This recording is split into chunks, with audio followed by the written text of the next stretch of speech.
So plenty to talk about in the third test match between the Lions and the Wallabies, just finished in Sydney, Australia at the Accor Stadium. 80,321 people came to the game tonight. That means there's a record broken for the most watched Lions tour in history to Australia. So all those people that are saying rugby is dead in Australia, no one's interested, well, the numbers do not lie. And here's a little fact for you. Of the 40,000 British and Irish Lions travelling party, 50% of them were from Wales. Figure that one out. Were they all there for Jack Morgan?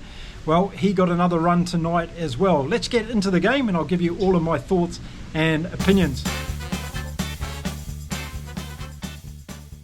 G'day everyone, welcome to Inside Rugby with Mark. Now, if you haven't been here before, my name is Mark, so welcome to the show. I'm a Kiwi guy who's a huge rugby fan. I live in beautiful Cancun in Mexico, and we're about to have a massive thunderstorm that's coming in behind you that you can't see, but I'll try and do my best with the show. So the Wallabies were up against the British and Irish Lions once again. This was the third and final test match in this series, so after this one the Lions were going to start to enjoy the delights of Australia, I'm sure, over the next few days before they leave to go home, and the Wallabies were hoping to have a much improved performance before they head to South Africa to the Highveld to take on the Springboks at Ellis Park in Johannesburg in 2 weeks' time. So this was a very important match, and if you'd watched my preview video you would have understood why I thought that was so. Now, a couple of little tidbits before we get underway. The first one was 73 caps for Nick White, the number 9 for Australia, Mr. Chatterbox as I call him, and he was having what was supposed to be his last game for the Wallabies tonight in the series against the British and Irish Lions. On the other side of the fence though, we had Ty Byrne, who has been playing the most minutes of any Lions player on this tour, and he was coming on again to play in this match. Been thoroughly impressed with Ty Byrne throughout the series. He's been absolutely monumentous along with Tom Curry, and they were going to put in another big shift tonight in tonight's game. So the conditions in Sydney were horrendous for this game. It was raining like it does in England rather than in Sydney.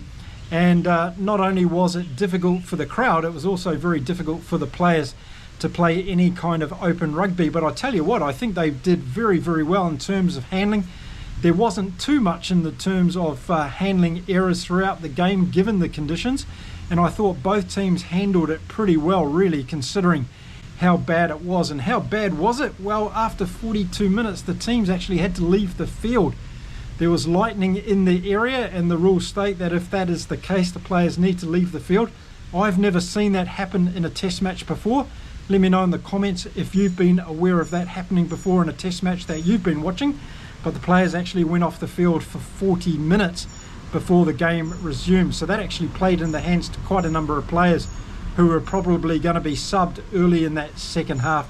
So I mentioned in my preview video that I thought whoever started this game again was going to have the momentum, and that was the case. We saw it again with Australia starting to get possession and also territory in the early minutes. I had said in my preview video that I thought the Lions were going to really focus on this area and try and take that opportunity away from the Australians, because if they did start playing well in those early minutes, they were going to be able to put pressure on, they were going to be able to bring the crowd into the game, and things were going to be hard for the Lions at the office tonight, and that's exactly what happened.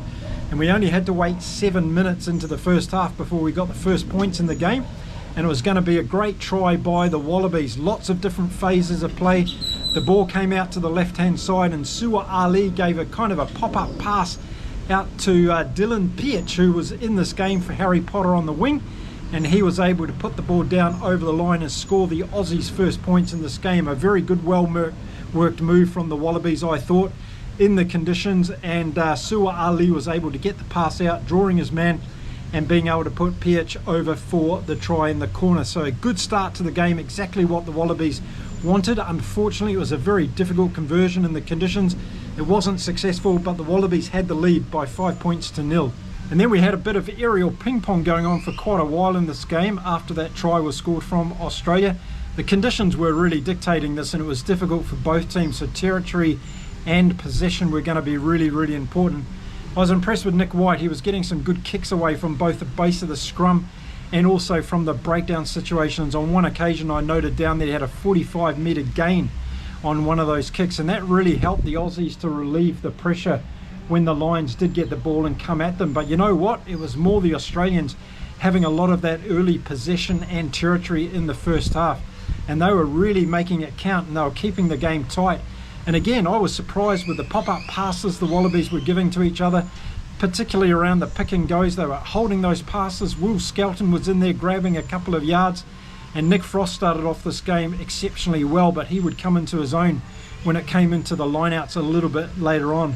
Now, we had Taniela Tupou in the game for the Wallabies up front in the propping position, and one of the things I was looking for in this game was Tupou going to be able to manage Andrew Porter?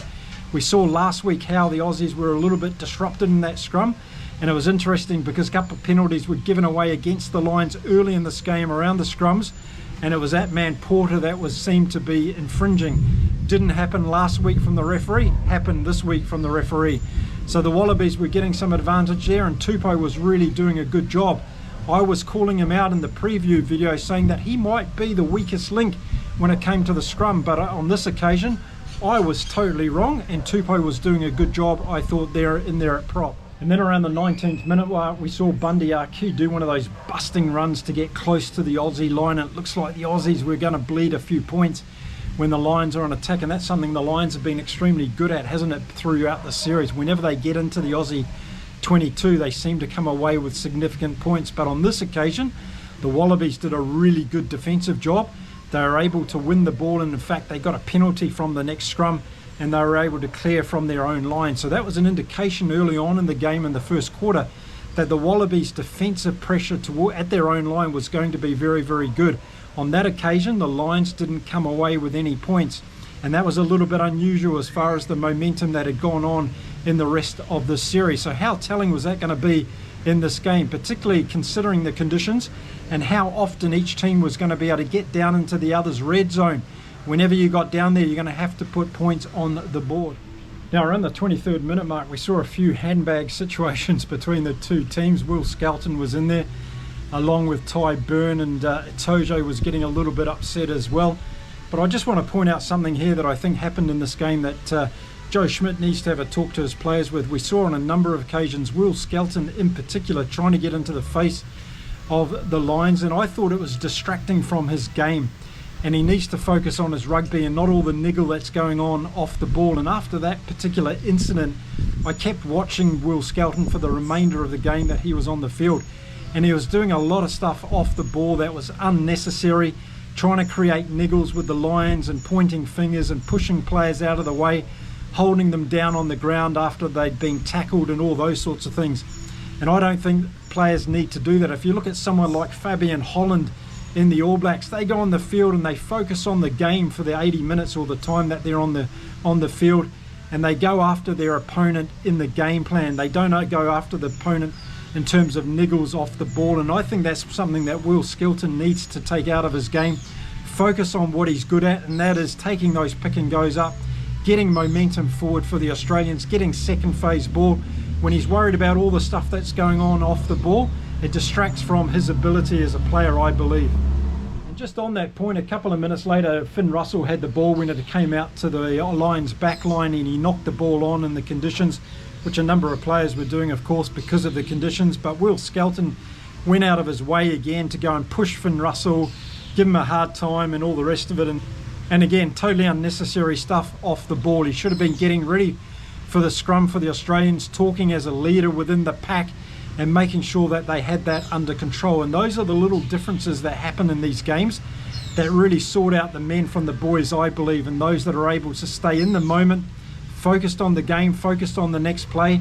If you listen to the Wallaby commentator Michael Hooper, he talks a lot about, in between plays, the players should be talking about what they're doing next and not worried about the sideshow that's going on in the game.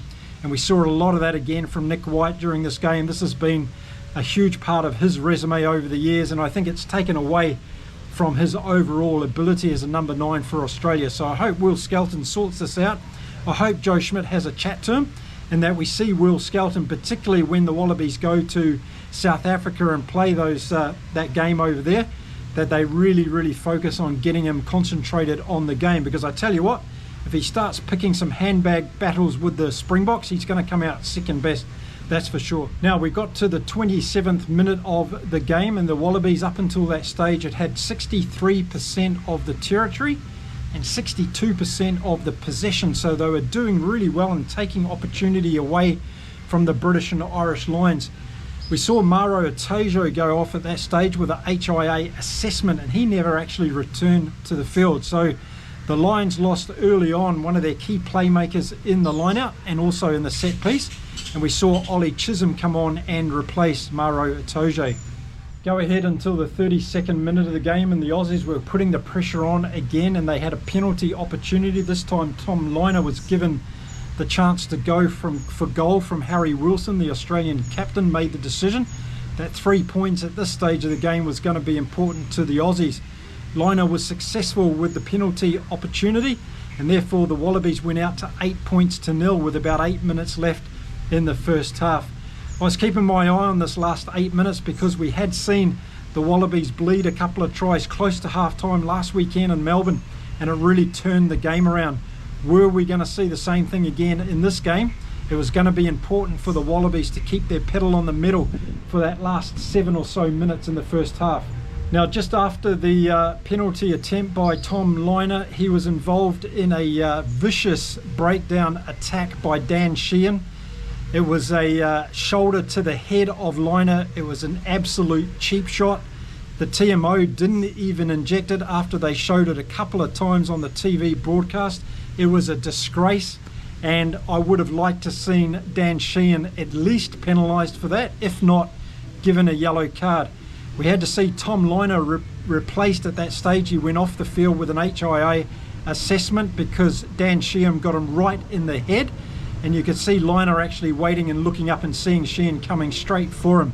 Sheehan knew that he was there, he knew his head was in that position, and it was an absolutely dirty shot from Dan Sheehan, and I'm even more disgusted that the TMO didn't even take an opportunity to at least have a look at that, particularly what the TMO did in the second half, and I'll talk about that a little bit later on. But Tom Lynagh left the field at that stage, and he wasn't going to return.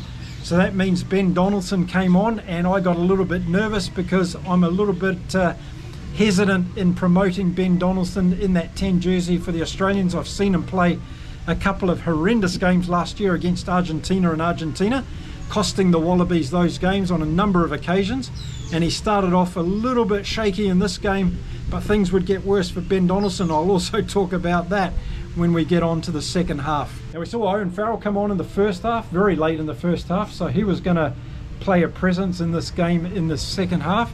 The crowd gave him a rousing ovation when he came on as well. But getting back to the game, one of the things I talked about in the previews was that I thought the Lions would need to reduce the number of penalties that they gave away to the Wallabies in this game, and we got close to half time and they'd already given away 6 penalties again.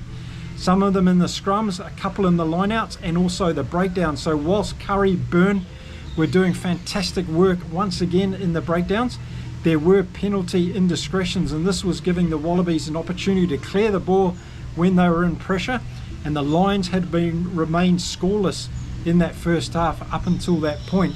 So I thought the Wallabies did a really good job defensively in the first half, keeping the Lions to 0 on the scoreboard, but also maintaining possession and also territory, which was absolutely vital given the conditions that both teams were playing in this game in Sydney. That was it, 8-0 at half-time in favour of the Wallabies, and I thought they deserved the lead. They played better.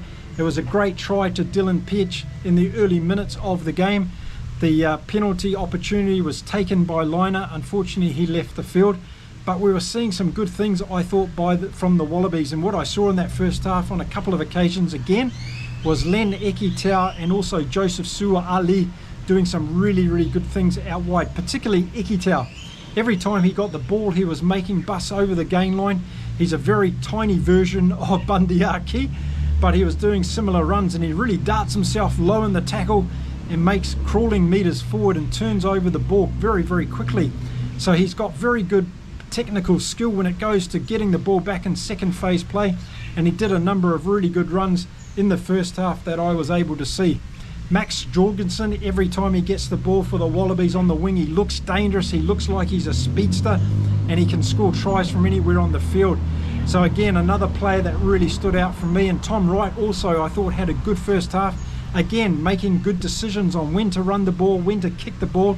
He's got a great boot on him, so he was able to relieve the pressure a couple of times for the Wallabies in that first half and put them 40 or 45 metres up the field. And also Nick White was doing the same thing. So 8-0 at half-time. It wasn't a substantial lead, but it was a lead. It kept the Lions scoreless in the first half, so I think Joe Schmidt would have been very happy about that. And no one was going to know what was about to happen early in the second half of this game. On the other side, Andy Farrell would have been a little bit disappointed that the Lions, when they did get down into the Wallabies red zone, they weren't able to come away with any points. They muffed up a couple of opportunities, but I've got to say the Aussies' defensive line was much better. They were rushing up and taking that time away from the lines that they've had in the previous games, and I think that was much better suited in terms of seeing them have a rush defence, getting up, pressurising the Lions. And we saw Finn Russell making a couple of decisions very quickly and abruptly in this game in that first half that took opportunities away from the Lions' backline. It was all to play for in the second half, wasn't it? And we only got 2 minutes in, and unfortunately we saw one of those terrible incidences where James Ryan went running in to try and tackle Will Skelton as Skelton was coming towards him on another one of those bustering runs. And unfortunately James Ryan's head got in contact with Skelton's knee as he went in for the tackle and it knocked him out cold. We took a bit of a break in play at this stage because it looked fairly serious. It looked like he'd actually gone unconscious for a minute on the ground, so the referee picked it up very early, which was great to see in terms of player welfare. And of course the medics came on and took care of James Ryan very, very quickly. We saw him moving around on the stretcher as they were taking him off the field, so obviously he'd regained consciousness and wasn't too bad. And later on we'd see him walking around in the dressing rooms to make a recovery, which was good to see from James Ryan. The strangest thing happened that I've ever seen on a rugby field in a test match between the Lions and any other team. The players were told to leave the field. There was lightning strikes in the area around the Accor Stadium, and the players had to go for safety, and they ended up being off the field for 40 minutes. So I think this was significant in the context of the game. Some of those big Aussie forwards had a few more minutes in them. They probably had a bit of a shower and a cool down and a bit of Gatorade in the sheds. Will Skelton probably had a couple of chocolate muffins as well, and they got themselves ready to go back out when play resumed. And it gave the Australians, I think, time to reassess what they were doing. It took away the opportunity for the Lions to get really momentum quickly in that second half, even though they'd only played 3 minutes. And the players came back on, and we got to see the rest of the game from that point on, even though the conditions remained absolutely terrible. And some of the rain scenes that we saw were reminiscent of that 1975 test match in Auckland, New Zealand, between the All Blacks and Scotland. The field was absolutely being pelted down, but thankfully we didn't see as much standing water on the ground on this occasion. The 54th minute of the game before something really significant happened, and it was from a Lions attacking raid. The ball was dropped. Max Jorgensen picked it up. He had a dart of about 40 metres to get to the line of the Lions, and he was able to go untouched to score a fantastic try for the Wallabies and really to put this game in their favour as we started heading deeper into the game in this third quarter. So it was a great opportunist try again from Max Jorgensen. This is what he's so dangerous at doing. The ball was just simply dropped while the Lions were putting pressure on the left-hand side of the field. Jorgensen had a scamper to the line. He made it kickable in terms of the conversion opportunity. And there we go. We had another 7 points to the Wallabies. So they went out to 15 points to 0. So there we go. The Lions coughed up another try, literally. And the Wallabies went out to 15 points to 0 after 56 minutes of the game. Now we saw what happened in Melbourne last weekend with the Lions coming back in that last quarter. Were they going to be able to do it this weekend, or did the Wallabies have enough? Well, we were starting to enter that period of the game where the benches were being emptied. This was going to be very, very telling for the Wallabies because we saw Will Skelton go off, we saw Jeremy Williams come on, and we saw some of the other big players that were playing well go off as well, Taniela Tupou being one of those. So were the likes of Zane Nongor going to be able to do it? Amosa came on as well for the Wallabies. Were they going to be able to hold the pressure against the Lions in this last 20 minutes? The Lions still had plenty of time to get back into this game. Well, straight from the restart from the Lions kickoff, we saw Harry Wilson knock the ball on, And again, this was another area of the Wallabies play that we've seen over the last couple of weeks that's still not exactly accurate enough. They've been dropping balls and getting the pressure, putting the pressure back on them again, and therefore the Lions had a scrum inside the 22 of the Wallabies, deep on attack, just after the Wallabies scored. Now the Wallabies really wanted to make sure they kept the Lions out at this stage, because the pressure being put on them was going to be immense, as the Lions did a lot of pick and goes and got closer and closer to the Wallabies line. A mistake from Harry Wilson would ultimately lead to the Lions' first try, because they kept putting the phases together, and just a couple of minutes later we saw Jack Morgan go over with about 5 Lions players assisting him to get him over the line to score the first points for the Lions. What was significant about this was it was the 62nd minute of the game. So until that stage, the Lions were kept pointless by the Wallabies. So that was a great defensive work from the Wallabies up until that stage of the game. A silly mistake by Harry Wilson. A couple of phases later, and the Lions are in for his try. And that's exactly what happens at this level of Test match rugby. The try was converted by Russell, so we were now back to 15 points to 7. And that was game on, because we knew what the Lions did last weekend in Melbourne. So Andy Farrell had emptied the bench for the Lions. We saw the likes of Ben Earl come on. Jack Morgan was on, of course, who scored that try, so the difference was being made. We would eventually see Tom Curry leave the field. Alex Mitchell would also come on for halfback, replacing Gibson Park, who I thought played okay without having a brilliant game. So the shifts were happening quick and fast for the Lions.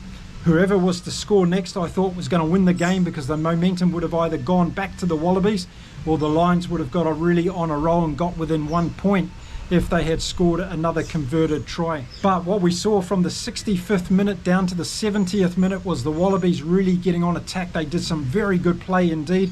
They got deep into the Lions 22 and they kept putting the pressure on.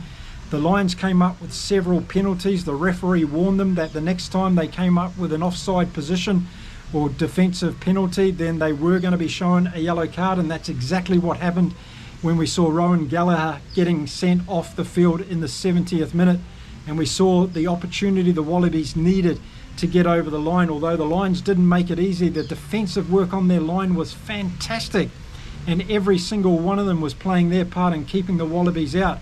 But it just became a sense of a matter of time for the Wallabies, and it was that man who played very, very well in Melbourne, I thought, who came on again in this game, Tate McDermott, the Australian Wallaby number 9, who made a darting run. He saw a gap opportunity. He was tackled close to the line, but he reached out and got his hand over the line, or his arm over the line, and placed the ball down for a fantastic try to the Wallabies right next to the post, an opportunity for the conversion to go over, and the Wallabies danced out to 22 points to 7 with 10 minutes left in the game, and that try basically sealed the opportunity for the Wallabies to take this one. But it was a great lead-up play from the Wallabies. They did everything well. They kept the ball in hand. They kept the pressure on the Lions defence, and no matter how good that Lions defence was, which was very, very good, they finally ended up cracking. They lost the player, and they lost a converted try. We're asking ourselves, could the Lions do it what they did in Melbourne? And the answer was going to be yes, they could. They'll score another try in the last minute of this game, and it was Will Stewart, the prop replacement, who'd come on, who went over for a try again with about 4 Lions players assisting him, as the Lions went down and just put ultimate pressure on the Wallabies, who finally cracked yet again in the last minute of the game. I hope the Wallabies don't start to make this a thing in their rugby games, where they're letting the opposition in the last minute of every one of their test matches. They can't afford to do that. And if the lead was any closer, this could have been very telling indeed, but it wasn't going to be. It was the last act of the game when the conversion was put over. So the final score in this game was 22 points to 14. I think the Wallabies deserved this game. I think they played a lot better than they did in Melbourne. They handled the conditions well. Nick White's kicking was impressive. Ben Donaldson's kicking was terrible.